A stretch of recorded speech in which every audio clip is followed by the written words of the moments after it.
Seguimos con la lista de las moléculas. Para la molécula que tiene 5 pares de electrones, ya habíamos visto que la forma era bipiramidal trigonal, que es esta forma que vemos aquí. Son como, podemos imaginarnos dos pirámides de base triangular unidas por sus bases. Un ejemplo de ese tipo de moléculas es el pentacloruro de fósforo. Y cuando uno de esos pares de electrones es no enlazante, tenemos el tipo de molécula AX4E1. La forma es de balancín o de sub y baja, acá podemos verlo. Por un lado, la disposición electrónica es muy similar a la de bipiramidal trigonal. La vemos aquí, vemos que es el mismo esquema de moléculas, solo que acá lo tenemos invertido a 90 grados.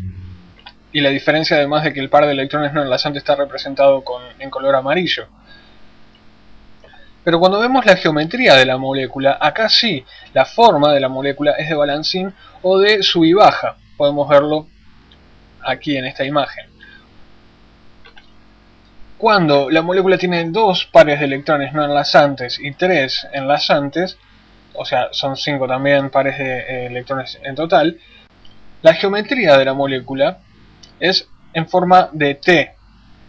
Vemos también acá que la disposición de los pares de electrones es similar a la de bipiramidal trigonal y a la que tenía la forma del tipo de molécula AX4E1.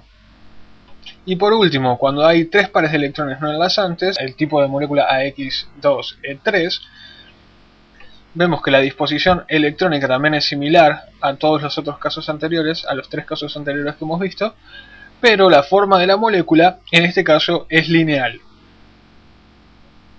Pasamos ahora al caso en el que existen 6 pares de electrones. Como habíamos visto en la primera tabla que vimos, la disposición electrónica en ese caso es octaédrica. Y cuando un par de electrones es no enlazante, el tipo de molécula es AX5E1, la forma de la molécula, o sea, la geometría, será de pirámide cuadrada, que es esta que estamos viendo en la imagen. Cuando existen 2 pares de electrones no enlazantes, cuando el tipo de molécula es AX4E2, la forma es cuadrada plana. Vemos que los 2 pares de electrones no enlazantes se disponen en esta posición, lo más alejados unos del otro. Y por último, cuando hay 7 pares de electrones alrededor de un átomo central, el tipo de geometría, la disposición de los electrones, es bipirámide pentagonal. Acá podemos imaginarnos como si fueran 2 pirámides de base pentagonal, unidas por su base, una hacia el lado de arriba y otra hacia el lado de abajo. Y cuando tenemos un par de electrones no enlazantes y 6 pares de electrones enlazantes, la forma es de pirámide pentagonal. Esta es la forma en la que se disponen los electrones. Y por último veremos algunas aplicaciones de la geometría molecular. Dijimos al comienzo de este video que una de las razones por las que nos interesa conocer la geometría de la molécula es para ver si la molécula es polar. Entonces veremos un ejemplo de aplicación unos ejemplos de aplicación acerca de la polaridad. En el caso del trifluoruro de boro, BF3, el tipo de molécula es AX3, es trigonal plana. Acá vemos la representación de la estructura de Lewis. ¿Y qué podemos decir acerca de la polaridad? El átomo de flúor es mucho más electronegativo que el átomo de boro, por lo que el flúor va a tener una tendencia a atraer a los electrones del enlace hacia sí, por lo que tenemos una pequeña carga negativa sobre el átomo de flúor y una pequeña carga positiva sobre el átomo de boro. Y eso provoca la existencia de un momento dipolar que vemos representado con la letra griega mu, que es una magnitud vectorial que depende de la diferencia de electronegatividades entre los dos átomos de un enlace. Como es una magnitud vectorial, lo vemos representado con una flecha en dirección hacia el átomo más electronegativo, hacia el flúor. O sea, en otras palabras, es una medida de la polaridad del enlace.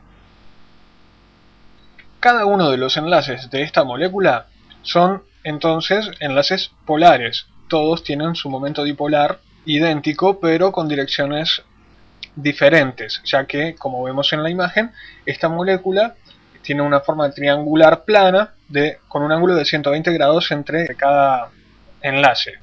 Para ver la polaridad de la molécula como un todo, realizamos la suma vectorial de cada uno de esos momentos dipolares. El ángulo entre ellos, como dijimos, es de 120 grados, por lo que si sumamos tres magnitudes exactamente iguales, pero con una disposición vectorial de 120 grados cada una, obtendremos como momento dipolar total un valor igual a 0.